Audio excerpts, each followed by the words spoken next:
we got an opening in this group. We want you for that job. And I said, great, I love it. As soon as I finish all my other obligations, I'm there. Well, that was 1969.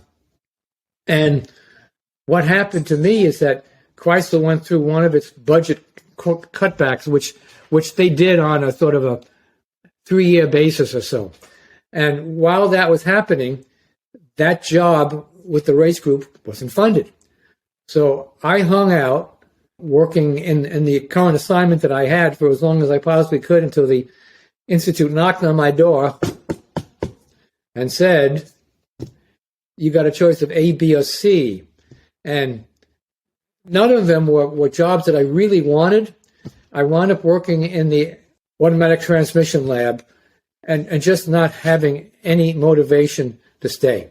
While I was at Chrysler, my second assignment after fuel systems, and at that point in time, as I said, you could look ahead and figure out what areas we're looking for engineering students and where you might be able to go. So I wanted a 3 months with the suspension lab, and I got it.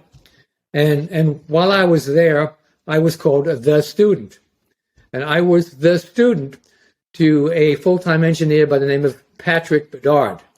Now, if you know that name, Patrick Bedard spent most of his life working as the technical editor of Car and Driver magazine, and then going on to becoming like an executive editor. During the time that I was there, Chrysler and Car and Driver did a trade. The guy who was the technical editor at the time was Pete Hutchinson. And Pete Hutchinson was the son of a heavyweight financial guy at Chrysler. And in fact, his grandfather was like one of the founders of Chrysler, whatever. So they were really locked in there. And in 1969 was when we were finalizing the development on the new small block motor, which was the 305 engine that was going into like the Barracuda, the Challenger, and the small Dodge Darts and the Valiants, etc. of the time. But that engine was a lot more modern and sophisticated than anything we had before.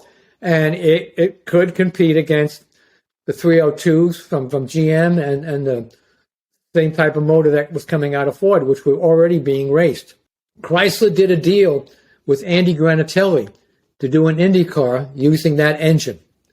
And Pete Hutchinson's father wanted him to run that program. So they talked to Car and Driver, and they found Pat Bedard. And Pat Bedard said, okay, I'll go become the technical editor of Car and Driver, and Pete Hutchinson can come back and run that program. And that's what happened. That's how Pat got into the automotive writing business.